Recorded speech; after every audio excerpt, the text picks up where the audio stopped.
সমস্যা দুইটা হবে। এক নম্বর হলো, আপনি যখন অযোগ্য লোকদের সেই জায়গাগুলোতে বসাবেন তখন তো কাজ হবে না। আপনি আসনটা সিকিউর করতেছেন, পাওয়ার সিকিউর করতেছেন, বাট যেই কাজের জন্য বসেছেন সেই কাজের তো তারা কেউ যোগ্য না। তারা শুধু এই জিব্বা দিয়ে চাটতে পারবে অথবা তেল ঢালতে পারবে। তেলের তো আবার ক্রাইসিস, 2 দিন পরে তেলও পাওয়া যাবে না। কোথা থেকে তেল পাবে?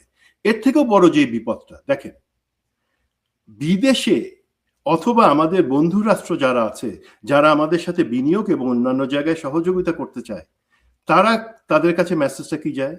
IMF এর জন্য এখানে খসরু ভাই আসছিলেন কিছুদিন আগে ওয়াশিংটনে, উনি কি পারছেন IMF এর যেই লোনটা, ঋণটা স্যাংশন হওয়া আছে সেটাকে রিলিজ করে নিয়ে যেতে? ওনাকে তো লোন স্যাংশনের জন্য কষ্ট করতে হয় নাই, ওনার কাজ ছিল শুধু সেটা রিলিজ করা। পারছেন? কেন পারেন না? একটাই কারণ, আমাদের সাথে যে দাতা গোষ্ঠী এবং যেই সহযোগী দেশগুলো আছে তারা মনে করে আমরা সঠিক জায়গায় সঠিক লোককে বসাচ্ছি না, বাংলাদেশ সরকার। এবং একই সাথে শুধু তাই না, বেঠিক লোকদেরকে যারা আবার দুর্নীতির সেই দরজাগুলোকে ওয়াইড ওপেন করে দিবে তাদেরকে সেই জায়গায় বসাচ্ছি। এখন তারা কোন ভরসায় দিবে? দিন শেষে তাদেরকে তো টাকা কিছু না কিছু আদায় করতে হবে। তারা তো আমাদের ভালোবেসে টাকা দেয় না, এটা তাদের ব্যবসা। তো আপনি এখন এই সব জায়গায় এইসব লোককে বসাইলেন, মনে করলেন যে না, সিংহাসনগুলো সব দখল করা হইতেছে, সব দল করছে, আমার কোথায় দোষ কি? ভাই, তারা 1 নাম্বার কাজটা করতে পারতেছে, 2 নাম্বার হচ্ছে বাইরে দেশ বলতেছে না, যখন এই ধরনের নিয়োগ হইতেছে সব জায়গায়, তার মানে তোমরা ভবিষ্যৎটা সিকিউর করতেছো না, বাংলাদেশের জন্য একটা খারাপ ভবিষ্যৎ তোমরা আনতেছো।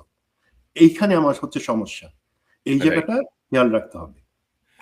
এবং আপনি যদি দেখেন যে গত 3 মাসে আপনি যদি দেখেন যে আমি যেটা বলছিলাম যে চট্টগ্রামে ধরেন, চট্টগ্রাম বৃষ্টি হলেই পানিতে ডুবে যায়। ধরেন আমি এটা ধরেন ওই ওই একটা বাটপার এমপি ছিল মঞ্জুর নামে এক বাটপার ছিল, বিএনপি থেকে নমিনেশন নিয়ে পরে আওয়ামী লীগ হয়েছে। ওই ইলেকশনটা আমি কভার করতে চিটাগাং গেছিলাম, এবং নির্বাচনের আগের দিনে যে বৃষ্টি, ওই বৃষ্টিতে আসলে মহিউদ্দিন আহমেদ আওয়ামী লীগের মহিউদ্দিন সাহেবের ভোট শেষ হয়ে গেছে, কারণ গলা পর্যন্ত পানি। এবং সেই ধারা চলতেছে ধরেন গত 15-20 বছর ধরে একই অবস্থা, সরকার আসে সরকার যায়। এবং ধরেন যে চিটাগাঙ্গের যে ডক্টর ইউনুসের যে সরকার, এত মাজা ভাঙা সরকার, আরে বেটা তুই চিটাগাঙ্গের জলাবদ্ধতার উপর কাজ করলেও তো একটা কাজ হইতো, সেটাও করে নাই। এখন ধরেন চিটাগাং পানিতে ভাসতেছে, মন্ত্রী বলবে যে না কোথাও তো পানি নাই, এগুলো মিডিয়ার প্রচার। মেয়র বলবে এক কথা, মন্ত্রী বলবে এক কথা, যা তুমি সিডিএ চেয়ারম্যানের ধমকাবা, বলবা যে তুমি সরকারের বিরুদ্ধে কাজ করতেছো। সিডিএ চেয়ারম্যানও চোর, সবই চোর। তো মানে ভাই আমি কাউকে চোর বা অন্যান্য কিছু বলবো না। না আপনি এই চুরির জবাবদিহি চাইছেন, আপনি চান নাই তো। আব্দুল সালাম নামে এক চোর ছিল দীর্ঘদিন হাসিনার ওই মানে দলের, লুটে পুটে খেয়ে গেছে। তো এখন যে মেয়র আছে বিএনপির, সে মেয়র তো 18 মাসের আগেই নিয়োগ পাওয়া, মানে ইউনুসের মানে দায়িত্ব নেওয়ার পরপরই কোর্টের আদেশে তিনি মেয়র হয়েছেন। তো তার ভূমিকা কি, সিডিএর ভূমিকা কি, এগুলো নিয়ে কেউ কিছু বলছে না। আমি যেটা বলছি যে আপনি সত্যটাকে আড়াল করার চেষ্টা করছেন সেই পুরাতন স্টাইলে। না, সব ঠিক আছে। জ্বালানি তেলের জন্য জ্বালানি তেলের জন্য সারাদিন ধরে মানুষ বসে থেকে 10 ঘন্টা বসে থাকতেছে 2 লিটার তেলের জন্য। কিছুদিন আগেও, এই 1 সপ্তাহ আগে জ্বালানি মন্ত্রী বলতেছে তেলের উপরে দেশ ভাসতেছে, তেলের কোনো সংকট নাই, অতীতে যে কোনো সময় তেলের রিজার্ভ আছে। তো আপনি কেন এই কথাগুলো বলবেন? আপনি বাংলাদেশের মানুষ কিন্তু খুব কনসিডার্ড। আপনি যদি বলেন যে ভাই আমাদের এই বৈশ্বিক পরিস্থিতি, আমাদের তেল কম, আমাদের তেল নাই, যার জন্য আমরা বিদ্যুৎও সাপ্লাই তৈরি করতে পারছি না, আমাদের একটু সময় দেন, আমাদেরকে একটু সাপোর্ট করেন। ওটা না করে আপনি যদি উল্টা কথা বলেন যে আমাদের, এইখানে এটা একটা খুব মানে ইম্পর্টেন্ট জিনিস বলছেন। এখানে আমি একটু বলি, 1 নাম্বার প্রথমে চিরকঙ্গের জিনিসটা আসি। এই যে তা বললেন যে এক এক লোক দায় এড়ানোর জন্য মিথ্যা কথা বলে যাচ্ছে, তার বিপরীতে প্রধানমন্ত্রী তারেক রহমান কিন্তু সংসদে খুব স্পষ্ট ভাবে উনি বলেছেন, উনি এইটার জন্য দায় স্বীকার দুঃখ প্রকাশ করছেন। That is the language. যদি এটা হয়ে থাকে, আমি সেটার জন্য ক্ষমা চাচ্ছি এবং আমরা চেষ্টা করছি, আলহামদুলিল্লাহ জনগণ মেনে নিবে। এখন কমিউনিকেশনের সমস্যাটা এই সরকারের আইদার অর্ধেক লোক বোবা আর অর্ধেক লোক বাচাল। এর মধ্যে সঠিকভাবে কমিউনিকেট করাটা যেটা জনগণ পরিষ্কারভাবে বুঝতে পারে, সেটা কেউ পারতেছে না। পারলে কিন্তু অনেক সমস্যা এড়ানো যায়। আপনি জ্বালানি সমস্যার কথা বললেন, কনক ভাই, আমি আপনি এবং বাংলাদেশের মনে হয় অর্ধেক লোক জানে বাংলাদেশে জ্বালানি তেলের, যেটার জন্য পেট্রোল পাম্পে এত ভিড় বাইক নিয়ে, পেট্রোল এবং অকটেন, বাংলাদেশ তো সেটা ইরান, কুয়েত, সৌদি আরব, সেখানে 100 বছর যুদ্ধ হোক, আমাদের সমস্যার কথা না ভাই। 100% পেট্রোল এবং অকটেন দেশের যে জ্বালানি চাহিদা, সেটা আমরা বাংলাদেশে আমাদের গ্যাসের বাই প্রোডাক্ট হিসেবে বা কন্ডেন্সেন্ট হিসেবে উৎপাদন করি। এটা তো ইরান থেকেও আসে না, সৌদি আরব থেকে, আমেরিকা থেকে আসে না। সুতরাং প্রথমে এই জিনিসটা যখনই দেখা যাচ্ছে পেট্রোল পাম্পে লোকে ভিড় করে, অনেকে আছে পরিচিত, আমি খোঁজ নেওয়ার জন্য পাঠাতে, ভাই ও তো 8 বার নিতে আসছে, ও তো, আরে ভাই এটা একটা সিস্টেমটা পরের জিনিস। প্রথমে আমাদের সরকারের বা যারা এর সাথে রিলেটেড তাদের ক্লিয়ার করা উচিত ছিল। দেখেন ইরান যুদ্ধ যেইখানে যুদ্ধ লাগুক, আমাদের মোটর কার, গাড়ি, ডিজেল ছাড়া অন্যান্য যা কিছুর জন্য সমস্ত কিছু আমাদের বাংলাদেশে 100% উৎপাদন হয়। সেখানে কোনো যুদ্ধের জন্য কোনো সমস্যা হবার কথা না। সমস্যাটা কোথায় হয়েছে? সাপ্লাই চেইন ম্যানেজমেন্টের অদক্ষতা এবং কিছু অসাধু ব্যবসায়ী, তারা মনে করছে এই হাইপে একই সাথে তারা টাকা কামাবে এবং সরকারকে যদি বিব্রত করে কিছু সুযোগ পাওয়া যায়, সেটা তারা করছে। বাট এটার জন্য তো সরকার দায়ী। আমি যদি সহজ কথার পাবলিকের বলি, যাই পেট্রোল পাম্পে কেউ যাবে না, কেউ ওই হাতের মধ্যে ওই পেট্রোলের কি বল ট্যাঙ্কি নিয়ে যাবে না, কারণ দেশে পেট্রোল আছে। 100% কখনোই সমস্যা হবে না, আমরা সাপ্লাই চেইনটা ঠিক করতেছি, হয়ে যায়। তো এই কমিউনিকেশনটা বলেন তো, আমাদের অনেক মন্ত্রী মিনিস্টার কথা বলছে, আপনি বলেন ভাসতেছে, বলতেছে, তোর ভাসতে বলার দরকার কি? আপনি পরিষ্কার করে বলেন যে ভাই ভাষার দরকার নাই, আছে সেটা সময় মতো আমরা কিন্তু কিন্তু ডিপো সুমন থেকে ভাই, আমাদের পেট্রোল পাম্পে পৌঁছে দিব, এনাফ। কিন্তু সুমন ভাই, আমাদের গ্যাসের বাই প্রোডাক্ট হিসেবে যে তেল উৎপাদন হয়, সেটা কিন্তু খুব বেশি পার্সেন্টেজ না। কিন্তু আমাদের তো ভাই ইম্পোর্টেড করে মূলত টিকে থাকতে হয়। আমাদের তেল, মানে আপনি যদি বলেন আমাদের দেশের চাহিদার আসলটা কোথায় ঘাটতি, আপনার সার কারখানা, কৃষকের জন্য যেই পাম্প, অন্যান্য জিনিস, সেগুলো চলে ডিজেলে। সেই ডিজেলটা আমাদের নাই, সেটা আমদানি করতে হয়। বাট আমাদের গাড়ি চালানোর পেট্রোল এবং অকটেন, আমি বলি ভাই 100% দেশীয় উৎপাদনে, আমরা কখনো আমদানি করি না জেট ফুয়েল ছাড়া। ডিজেলটা কোথা থেকে? ডিজেল কি ইরান থেকে আসে, সৌদি আরব থেকে? নো, ডিজেল আসে ইস্ট থেকে। মানে এখন আপনাকে সেটা, আপনি মালয়েশিয়া থেকে সরাসরি চুক্তিতে আনবেন, নাকি ভারতকে খুশি করার জন্য যে ভারতের মাধ্যমে সেটা পরিশোধন করে আনবেন? ইটস এ গভর্নমেন্ট ডিসিশন, আপনি কাকে খুশি করবেন। বাট ডিজেলও তো আমরা ভাই ইরান থেকে আনি না। এই যে জিনিসগুলা সরকার ক্লিয়ার করে নাই, যে না আমাদের এই ক্ষেত্রে আমাদের নীতিটা ঠিক আছে, আমাদের অসুবিধা নেই, আপনারা একটু ধৈর্য ধরেন। এখন যেই সরকার উল্টাপাল্টা কথা বলবে, তেলে ভেসে যাইতেছে বলবে, সেই সরকারের উপর তো সত্যি কথাও জনগণ আস্থা রাখবে না। That is unfortunate. আমার কথা হচ্ছে ভাই, তোমরা প্লেন এন্ড সিম্পল কথা বলো ভাই, আমার হাতে আছে, আমার হাতে নাই। যেটা তারেক রহমান সাহেব চেষ্টা করছেন, যিনি স্ট্রেট কথা বলার চেষ্টা করছেন, এবং তিনি বলছেন যে পপুলার কথা না বলে বাস্তবতা বলা। কিন্তু বাস্তব কথাও আপনি বলছেন না, ওনার মন্ত্রীরা বলছেন না। ওনার মন্ত্রীরা এটাকে ধরেন গল্প দিচ্ছেন, ওনার মন্ত্রীরা উল্টা কথা বলছেন। চট্টগ্রাম ডুবে যাচ্ছে পানিতে, আপনি বলতেছেন কোথাও পানি নেই। মানুষ তেলের ক্রাইসিস অনুভব করতেছে, আপনি বলতেছেন যে আমাদের কোনো ক্রাইসিস নাই। তো আপনি কি মানে কি বুঝাইতে চাইতেছেন? আপনারা কি ভেতর থেকে বসে মানে ক্ষতি করছেন সরকারকে? তো এই যে সংসদ অধিবেশন তো গেল, প্রথম অধিবেশন, সবচেয়ে গুরুত্বপূর্ণ একটা বক্তব্য রেখেছেন সেখানে অ্যাকচুয়ালি রেজা কিবরিয়া, যিনি আওয়ামী লীগের অর্থমন্ত্রী, কিবরিয়া সাহেবের ছেলে রেজা কিবরিয়া, যিনি বর্তমানে বিএনপির এমপি। তার বক্তব্যটা আমি একটু আপনাকে শোনাই। লীগের মন্ত্রীগুলি আমাদের জেলে বসে আছে। আপনারা খেয়াল করেন, এতদিনে, বিপ্লবের পর এতদিনে একটা মানুষকে শাস্তি দেওয়া হয়েছে ওই খুনগুলির জন্য? একটাকে করা হয়েছে?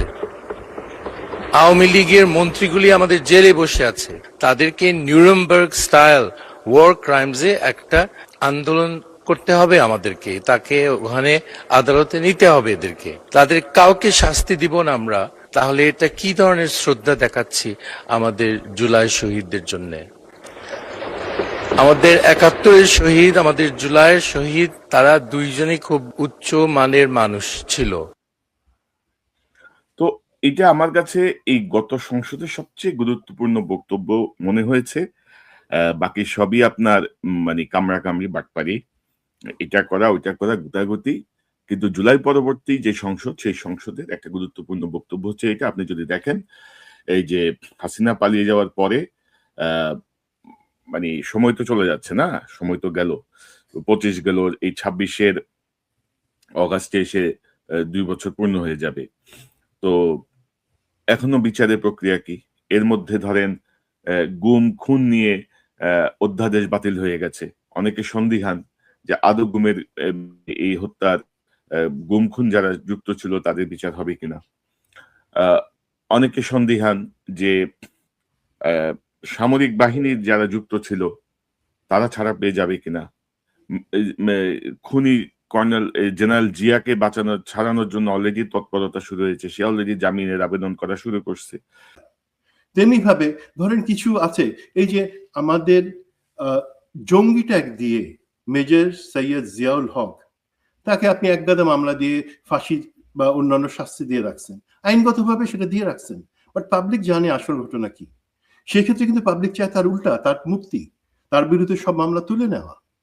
আর কোনটা ঠিক না আইনগতভাবে এবং পাবলিকও চায় না বা নীতিগতভাবে, যেই কাজগুলো অ্যাকচুয়ালি সালাউদ্দিন সাহেব এবং তার সাথে কিছু লোক করতেছেন। এক নম্বর হচ্ছে আপনারা জুলাইকে সরাসরি সামনাসামনি অস্বীকার করতেছেন, আপনারা গণভোটকে অস্বীকার করতেছেন, আপনারা দুর্নীতির দায়ে এস আলম এবং যারা সবাই অভিযুক্ত তাদেরকে আপনারা বাংলাদেশে রিএন্ট্রি দিতেছেন, আপনারা গুম খুন কমিশন এবং বিচার বিভাগ পৃথকীকরণের যেই ধারাগুলা ছিল সেগুলোকে আপনারা বাদ দিয়ে দিচ্ছেন। আমি এগুলাতে আসছি এবং ধরেন যে আপনি সালাউদ্দিনের পুনর্বাসন বলেন বা যাই বলেন, এই সকল কিছুর পেছনে কিন্তু সালাউদ্দিন সাহেবের নামই ঘুরে ফিরে আসছে।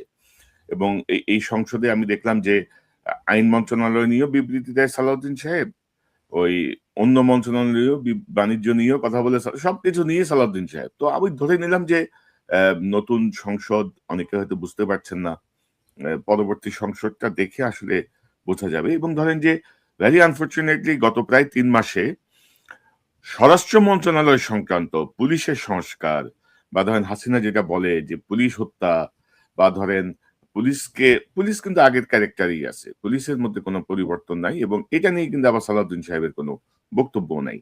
তো আমি আরেকটা প্রসঙ্গে একটু যেতে চাই, ধরেন যেটা আমি প্রথমে বলছিলাম যে তারেক রহমান সাহেব এর যেসব আচরণ বা যেসব বিষয় আমরা দেখছি খুবই পজিটিভ, কিন্তু এর মধ্যে ধরেন বিসিবিতে সালাউদ্দিনের সাহেবের ছেলে বিসিবির বোর্ডে ঢুকে যায়, বিএনপি নেতাদের ছেলেরা সবই তো বিএনপির মানে বংশধরেরা যা বিসিবিতে যায় ঢুকছে। এটা কি তারেক রহমান সাহেব জানেন কিনা? জানলে এটা তিনি কিভাবে মেনে নিচ্ছেন, সেটা একটা আমার প্রশ্ন থাকছে। পাশাপাশি ধরেন ওনার যে হিউমিলিটি বা উনি যে বিনয় প্রদর্শন করছেন প্রধানমন্ত্রী, আমি ধরেন এই মন্ত্রীর কথা শুনেন, প্ল্যানিং করে ষড়যন্ত্র করছেন, আপনি তো সরকারের বিরুদ্ধে। সাধন ভাই চিনলে কি হবে? চট্টগ্রাম উন্নয়ন কর্তৃপক্ষ 36টা ট্রেন, প্রবলেমটা হচ্ছে আপনাকে নিয়ে। মিডিয়াতে আপনার কোনো বক্তব্য নাই, আপনি বারবার সাধারণ মানুষের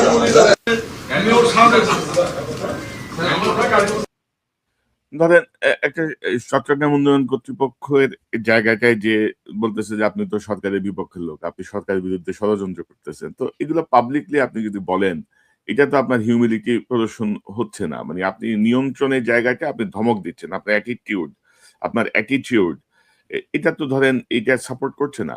তারপরে আপনি প্রথম দিকে যেটা বলছিলেন যে ধরেন এই যে আমরা বেশ আগেও সতর্ক করেছি, আমরা বারবার বলেছি যে তৈলমর্দনের যে সংস্কৃতি বাংলাদেশে, যে মানে খুশি করার যে সংস্কৃতি, তারেক রহমান গতকালও বলেছেন যে আমাকে মহামান্য কেউ বলবেন না, তিনি এর আগে বলেছেন যে আমাকে মাননীয় বলবেন না, আমাকে এখন কিন্তু ধরেন ওই যে স্বভাব খাসলত তো যাচ্ছে না। ধরেন যে স্বাস্থ্যমন্ত্রীর একটা বক্তব্য শুনেন, তারেক রহমান বলার পরে বর্তমান বিশ্বের সবচাইতে সুযোগ্য রাজনৈতিক সংগঠক গণপ্রজাতন্ত্রী বাংলাদেশ সরকারের মাননীয় প্রধানমন্ত্রী, বাংলাদেশ জাতীয়তাবাদী দলের সম্মানিত চেয়ারম্যান জনাব তারেক রহমান।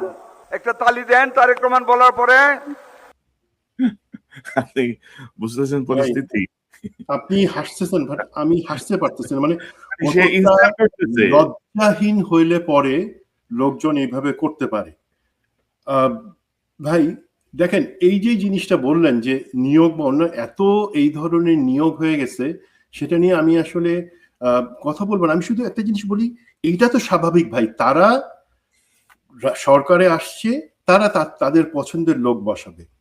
সেখানে আপনার চেহারা যত ভালোই হোক, ইলিয়াসের চেহারা যতই ভালো হোক, পিনাকি যতই ম্যাচো ম্যান হোক, তাকে বসাবে না, তারা তাদের লোককে বসাবে।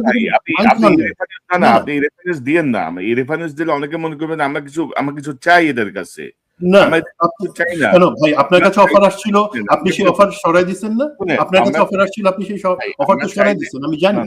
সুতরাং ভাই, আমি আমার পয়েন্টটাতে যেটা বলি, আই উইথড্র মাই থিং, এখানে কারো চার জন্য না। আমি যে জিনিসটা বলতেছি, দেখেন তারা তাদের পছন্দের লোককে বসাবে, এটা স্বাভাবিক, প্রতি সরকার বসায়। এখন সমস্যাটা কি, সেই জায়গায় আপনি যদি তামিম ইকবালের মতন, আমি সরাসরি তাকে গাদ্দার বলবো, এখানে আমাদের একজন ক্রীড়ামন্ত্রীকে বসাইছেন যিনি তেলের ভিতরে চুবে থাকেন, এবং এই ধরনের বিভিন্ন আমাদের আর্থিক প্রতিষ্ঠান বা বিভিন্ন জায়গায় বসাইছেন একদম মানে স্ত্রী পুত্র কন্যা স্বামী সেই ক্যাটাগরিতে।